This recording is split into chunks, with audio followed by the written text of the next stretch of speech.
अस्सलाम वालेकुम क्लास। आज हम चैप्टर स्टार्ट करने वाले हैं, दैट इज़ चैप्टर नंबर 7, जो कि है taxonomic characters.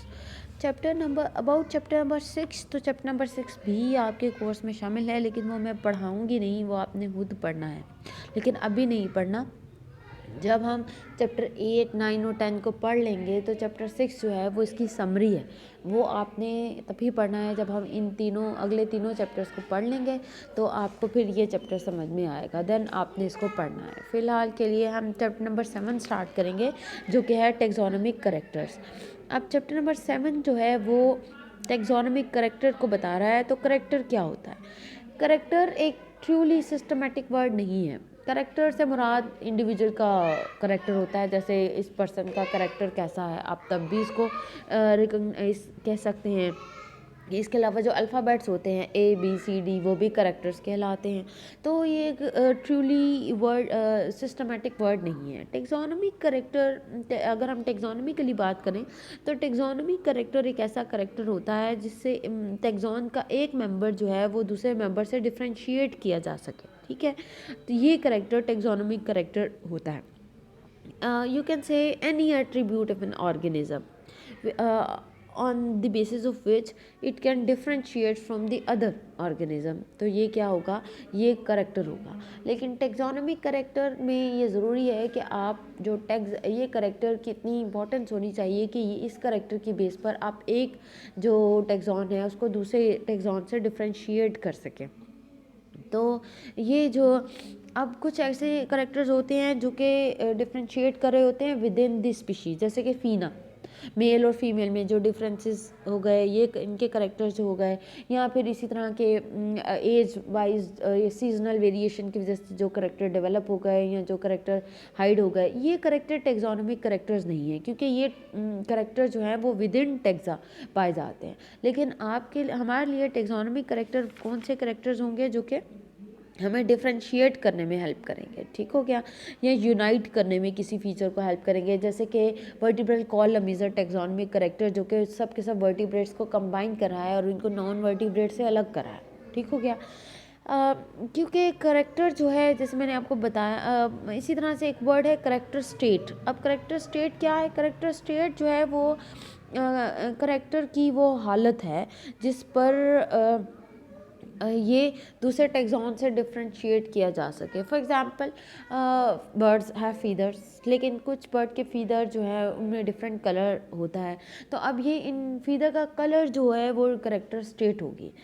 Some time character को डिफ्रेंशिएट किया जाता है बाय द वर्ड सिग्निफायर, और सिग्निफायर आप कह सकते हैं कि इसको करेक्टर को यूज़ किया जाता है टैक्सा में डिफ्रेंशिएट करने के लिए, जबकि सिग्निफायर जो है वो उस फीचर के लिए यूज़ किया जाता है जो एक ऑर्गेनिज्म से दूसरे ऑर्गेनिज्म में वेरी कर रहे हो। इसके लिए ये सिग्निफायर जो है वो टेक्सोनोमिकली डिफ्रेंशिएशन के लिए यूज़ नहीं होता है। तो इसमें आपने इसको पढ़ लेना है सारा, और ये जो कुछ टर्मिनोलॉजीज़ हैं इनको कर लेना है। इसके बाद हम आते हैं काइंड्स ऑफ करेक्टर। करेक्टर मुख्तलिफ तरह के होते हैं, लेकिन कुछ करेक्टर जो हैं वो टेक्सोनोमिकली इंपॉर्टेंट होते हैं और कुछ करेक्टर टेक्सोनोमिकली इंपॉर्टेंट नहीं होते। इसके लिए हम यहाँ पर ये टेबल देख सकते हैं जिसमें टेक्सोनोमिक करेक्टर्स की मुख्तलिफ टाइप्स बताई गई हैं, जैसे कि morphological characters, physiological character, molecular, behaviour, ecological और जियोग्राफिकल करेक्टर्स। ये सब के सब करेक्टर जो हैं कहीं ना कहीं टेक्सोनोमिक करेक्टर्स कहलाते हैं। सबसे पहले हम मॉर्फोलॉजिकल करेक्टर्स की बात करेंगे। तो मॉर्फोलॉजिकल करेक्टर्स में क्या आ जाते हैं? मॉर्फोलॉजिकल करेक्टर में आ जाते हैं एक्सटर्नल मॉर्फोलॉजी, या फिर स्पेशल स्ट्रक्चर जैसे जेनिटेलिया हैं। इसके अलावा इंटरनल मॉर्फोलॉजी, एनाटॉमी, या फिर एम्ब्रियोलॉजी, एम्ब्रियो के डेवलपमेंट, और या फिर karyotype and other cytological differences, यानी इनके क्रोमोसोम का पैटर्न और इनमें जो है वो डिफरेंसेस, वो भी मॉर्फोलॉजिकल करेक्टर्स आ जाते हैं। तो हम सब लोग मॉर्फोलॉजिकल टाइप्स को अच्छी तरह से जानते हैं, और हम ये भी जानते हैं कि बहुत से मॉर्फोलॉजिकल करेक्टर्स जो हैं वो हम यूज़ भी करते हैं आइडेंटिफिकेशन में। इनफैक्ट जब कोई भी पर्सन पहली दफ़ा किसी भी स्पीशी को देखेगा तो वो सबसे पहले जो ऑब्ज़र्व करेगा वो उसके मॉर्फोलॉजिकल फ़ीचर्स ही होंगे। इन मॉर्फोलॉजिकल फ़ीचर्स में बहुत से सुपरफिशियल करेक्टर्स आ जाते हैं, जैसे कि कलर आ गया, जैसे कि हेयर्स हैं या नहीं, फीदर्स की प्रेजेंस, और इसी तरह से इनकी बहुत से डिस्क्रिप्शन जो आप कर सकते हैं, जैसे कि इंसेक्ट्स में अगर आप बात करें, इंसेक्ट्स में आप इनके माउथ पार्ट्स या इनकी बॉडी के ऊपर जो अपेंडेजेस हैं या फिर कैलिस्ट्रा हैं या बहुत से ऐसे फीचर्स हैं, अपेंडेजेस हैं, इनकी बेस पर जो है वो इनकी क्लासिफिकेशन की जाती है। तो यहाँ पर जो है ये सब करेक्टर्स जो हैं वो मॉर्फोलॉजिकल करेक्टर्स कहलाते हैं। अब ये इनमें अगर ये सुपरफिशियल हैं, इसके अलावा स्पेशल करेक्टर्स जो हैं वो जेनेटिलिया हैं, जैसे कि मेल या फीमेल करेक्टर्स जो कि डिफ्रेंशिएशन में हेल्पफुल होते हैं। आल्दो मेल या फीमेल फीना हैं जो कि एक ही स्पीशीज़ से बिलोंग किए जाते हैं, लेकिन मुख्तलिफ स्पीशीज़ से बिलोंग करने वाले मेल जो हैं उनमें डिफरेंट करेक्टर्स हो सकते हैं, उनके जेनिटेलिया डिफरेंट हो सकती हैं। तो ये भी मॉर्फोलॉजिकल करेक्टर्स जो हैं वो यूज़ होते हैं। इसके अलावा जो है वो इंटरनल मॉर्फोलॉजी या एनाटॉमिकली भी बहुत से ऐसे फीचर्स हो सकते हैं जो कि एक इंडिविजुअल को जो है वो दूसरे इंडिविजुअल से डिफरेंशिएट करने के लिए यूज़ होते हैं।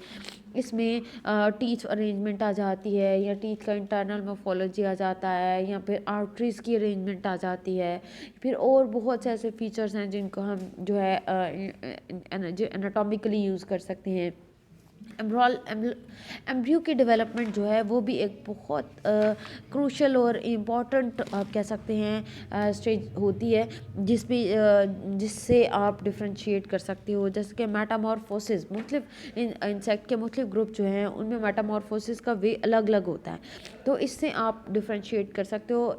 बहुत सी सिबलिंग स्पीशीज़ को जो है वो इनके एम्ब्रियोलॉजी की बेस पर डिफ्रेंशिएट किया जा सकता है।